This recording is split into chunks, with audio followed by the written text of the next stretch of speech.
श्री परमात्मने नमः। गीता का सार। गीता का सार, अध्याय 10 श्लोक 6। सृष्टि की शुरुआत कैसे हुई? जय श्री कृष्ण। स्वागत है आपका गीता का सार जगत का सार में। रुकिए, एक सवाल है आपसे, क्या वाकई आप इस दिव्य ज्ञान को अधूरा छोड़ना चाहेंगे? सोचिए जरा, जब किसी को प्रभु की वाणी सुनने का सौभाग्य मिलता है तो क्या वह यूं ही जाने दिया जाता है? अगर आप अब तक सुन रहे हैं तो समझ लीजिए, ये कोई संयोग नहीं, ये प्रभु की विशेष कृपा है।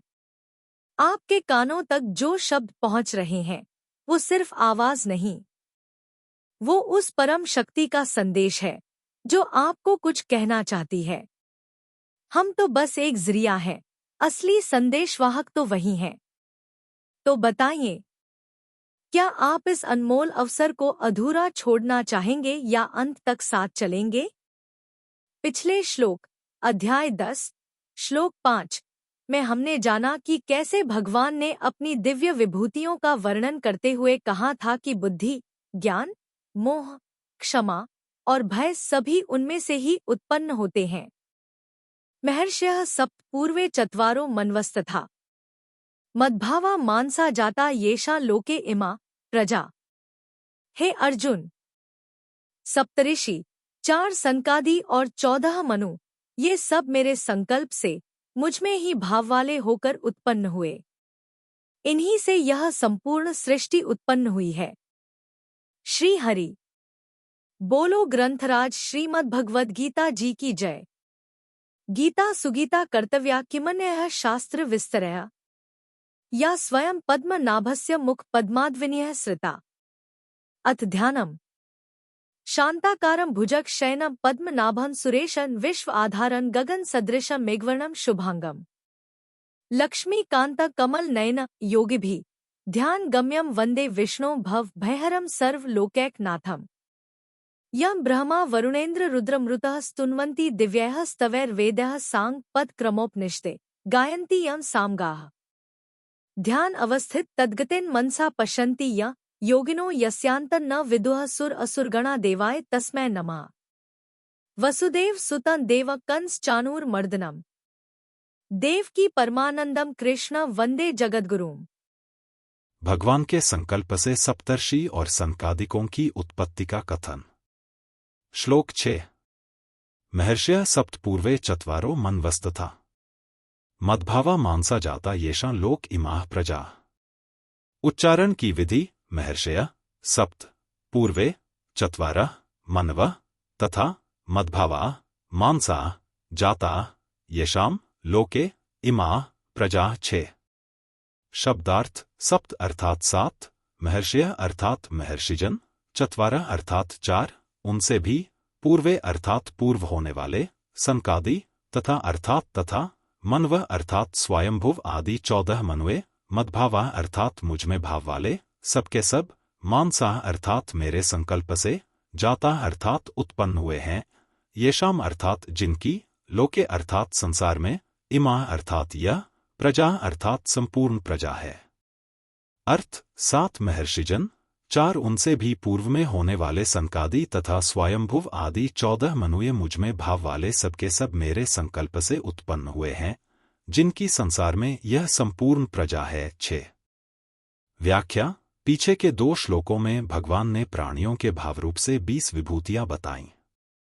अब इस श्लोक में व्यक्ति रूप से 25 विभूतियां बता रहे हैं, जो कि प्राणियों में विशेष प्रभावशाली और जगत की कारण है।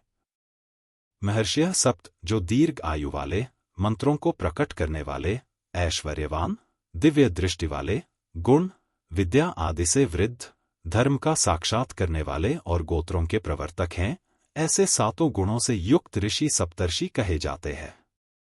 एक सप्तते सप्तभिश्चैव गुणः सप्तर्षयः स्मृताः दीर्घायुषो मंत्रकृत ईश्वरो दिव्यचक्षुषः। वृद्धाः प्रत्यक्ष धर्माणो गोत्र प्रवर्तकाश्चिये। वायुपुराण 61 93 से 94। मरीचि, अंगिरा, अत्रि, पुलस्त्य, पुलह, क्रतु और वशिष्ठ, ये 7 ऋषि उपर्युक्त 7 ही गुणों से युक्त हैं। ये सातों ही वेदवेत्ता हैं, वेदों के आचार्य माने गए हैं, प्रवृत्ति धर्म का संचालन करने वाले हैं और प्रजापति के कार्य में नियुक्त किए गए हैं। 2 मरीचिरंगिराश्चात्र्यः पुलस्त्य पुलः क्रतुः वसिष्ठ इति सप्तैते मानसा निर्मिता ही ते एते वेदविदो मुख्या वेदाचार्याश्च कल्पिता प्रवृत्ति धर्मिणश्चैव प्राजापत्ये च कल्पिता। महाशून्य शांति पर्व 0347 69 से 70। इन्हीं 7 ऋषियों को यहाँ महर्षि कहा गया है। पूर्वे चत्वारः सनक, सनंदन, सनातन और सनत कुमारे चारों ही ब्रह्मा जी के तप करने पर सबसे पहले प्रकट हुए हैं। ये चारों भगवत स्वरूप हैं। सबसे पहले प्रकट होने पर भी ये चारों सदा 5 वर्ष की अवस्था वाले बालक रूप में ही रहते हैं। ये तीनों लोकों में भक्ति, ज्ञान और वैराग्य का प्रचार करते हुए घूमते रहते हैं। इनकी वाणी से सदा हर्यः शरणम का उच्चारण होता रहता है। 3 हर्यः शरणमेवं ही नित्यं येषां मुखे वचः।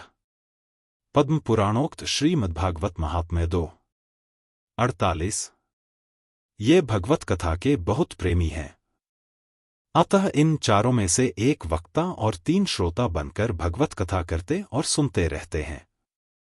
मनवस्तथा ब्रह्मा जी के एक दिन, कल्प में 14 मनु होते हैं। ब्रह्मा जी के वर्तमान कल्प के स्वयंभुव, स्वारोचिष, उत्तम, तामस, रैवत, चाक्षुष, वैवस्वत, सावर्णी, दक्ष सावर्णी, ब्रह्म सावर्णी, धर्म सावर्णी, रुद्र सावर्णी, देव सावर्णी और इंद्र सावर्णी नाम वाले 14 मनु हैं। श्रीमद्भागवत के 8वें स्कंद के पहले, 5वें और 13वें अध्याय में इनका विस्तार से वर्णन आया है। ब्रह्मा जी का एक दिन 1000 चतुर्युगी का होता है। उसमें एक मनु का राज्य 71 चतुर्युगी से कुछ ज्यादा समय का माना गया है। इस समय ब्रह्मा जी की आयु का 51वां वर्ष चल रहा है और इसमें 7वें मनु वैवस्वत का राज्य चल रहा है। ये सभी ब्रह्मा जी की आज्ञा से सृष्टि के उत्पादक और प्रवर्तक हैं। मानसा जाता मात्र सृष्टि भगवान के संकल्प से पैदा होती है, परंतु यहाँ सप्तर्षि आदि को भगवान के मन से पैदा हुआ कहा है। इसका कारण यह है कि सृष्टि का विस्तार करने वाले होने से सृष्टि में इनकी प्रधानता है।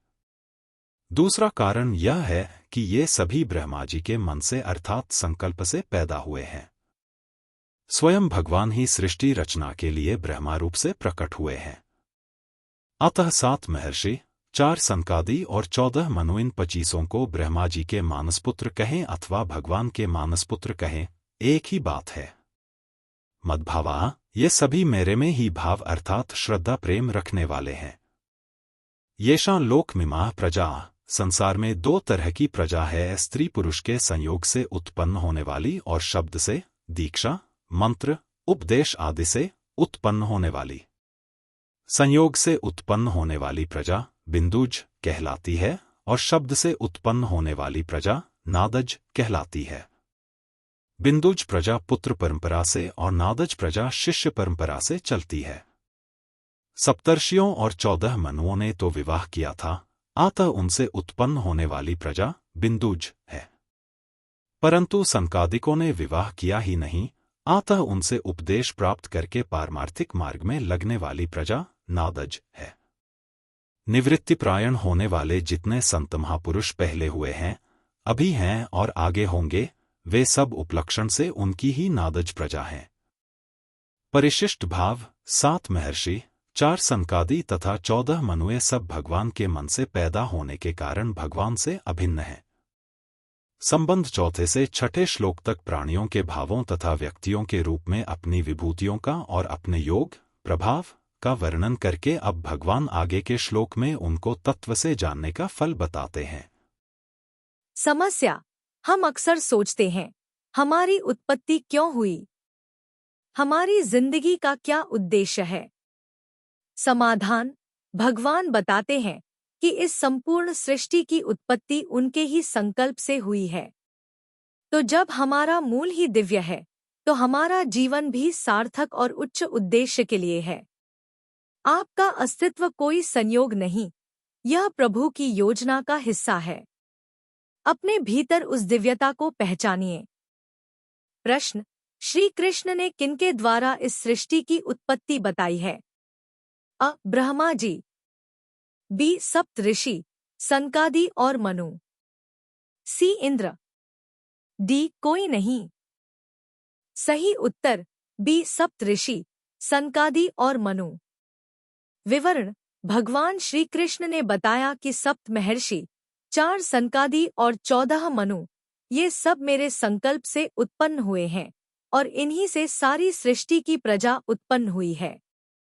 कल हम जानेंगे श्लोक 7 में भगवान श्री कृष्ण ये बताएंगे कि जो उनकी विभूतियों को तत्व से जानता है वह कैसी भक्ति करता है। क्या आप तैयार हैं उस गूढ़ ज्ञान के लिए? Wooden holy book stand box for Gita Granth Sahib Quran. अगर आप भी गीता पाठ करते हैं और पवित्र ग्रंथ को सम्मानपूर्वक रखना चाहते हैं तो यह लकड़ी का फोल्डिंग बुक स्टैंड बॉक्स आपके लिए एक आदर्श साथी हो सकता है। सुंदर डिजाइन, टिकाऊ और पोर्टेबल, किसी भी धार्मिक ग्रंथ के लिए उत्तम। यहाँ से खरीदे। हर दिन हम गीता के एक नए श्लोक की गहराई से व्याख्या करते हैं जिससे आपको आध्यात्मिक और व्यावहारिक जीवन में मार्गदर्शन मिले। कमेंट करें और अपने अनुभव साझा करें। क्या आपने कभी गीता से किसी समस्या का समाधान पाया है?